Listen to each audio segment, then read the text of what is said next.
In this video, you're going to practice graphing each of the equations onto a coordinate plane. So here you're given the equation y equals 3/4 x minus 2.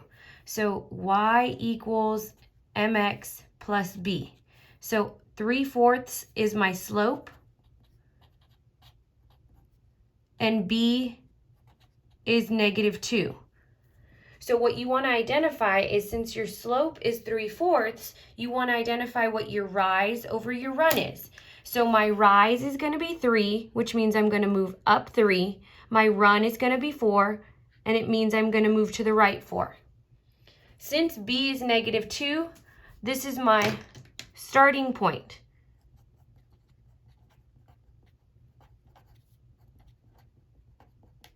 On the y-axis.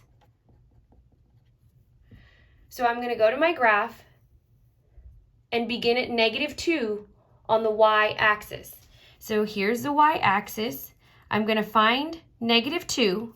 This is my y-intercept, 0, -2. I can put this point in green so it's more visible. And now we're going to use the slope to move and plot more points on this graph.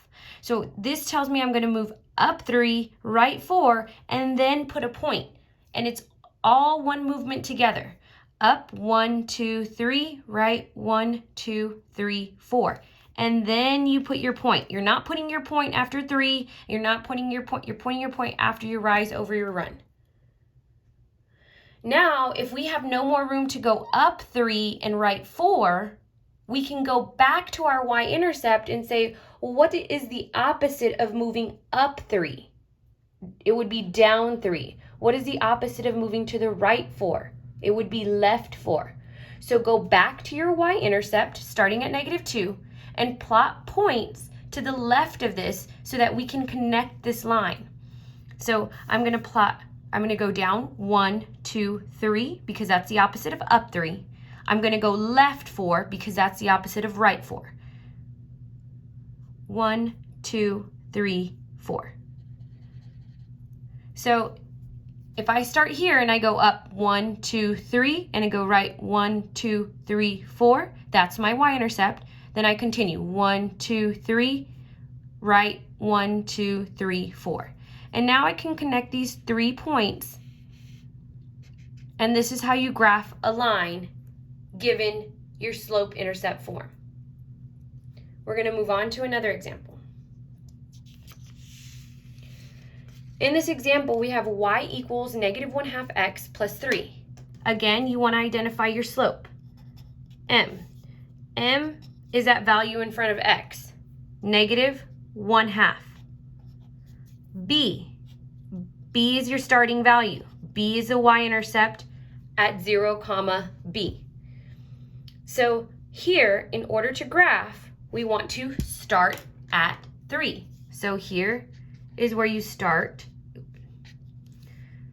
Start on the y-axis. So we're going to start at +3. So I'm going to go up to +3 on the y-axis and put my point.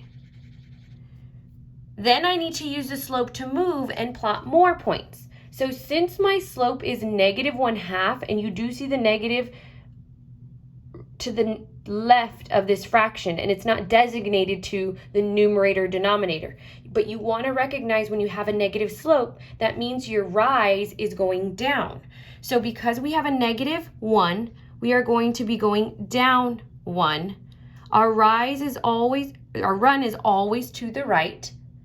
So we're going to use that -1 to indicate this is a negative slope. Start at your y-intercept and plot your points. You're going to go down 1 and right 2. Plot your point. Down 1, right 2. Plot your point. Down 1, right 2. Plot your point. I'm not saying you have to have 20 points. You have to have more than 5 points. I want to plot enough points on this line so you can see how this rise over run is applied to the graph. And again, I'm going to go in the opposite direction so I can have points to the right of my y-intercept and to the left. So now I'm going to go ahead and go the opposite direction of down 1. I'm going to go up 1, and the opposite of right 2 is left 2. So you plot your point. Up 1, left 2. Up 1, left 2.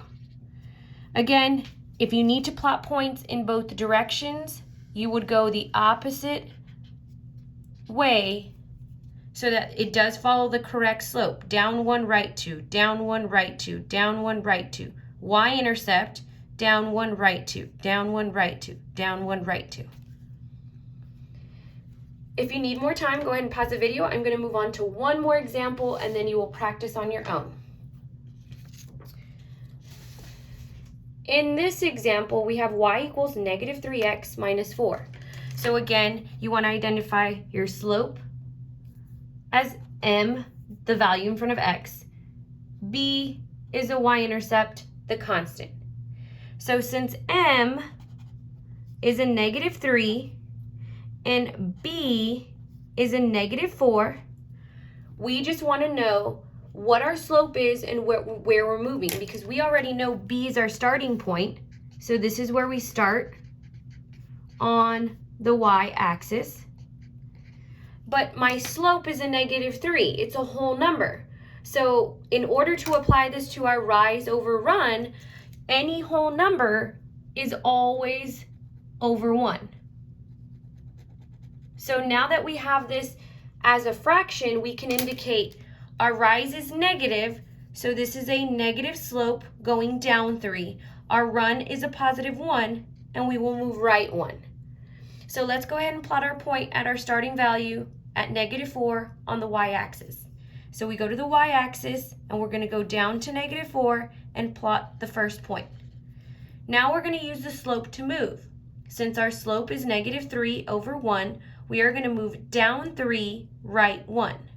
So from our y-intercept, if we go down 1, 2, 3, right 1, we're only able to plot 1 point. So now we want to plot points in the opposite direction. So the opposite of down 3 is up 1, 2, 3. The opposite of right 1 is left 1. And be careful, if I were to go right 1, you're going to notice that wouldn't even make a linear function here. So you want to make sure that it makes sense. You're going to go up 1, 2, 3, left 1. Up 1, 2, 3, left 1. And I plot enough points so that I can just make this line a little straighter. Now I can connect my points, and this would be the graph of the linear function y equals negative 3x minus 4. Now it will be your turn to practice.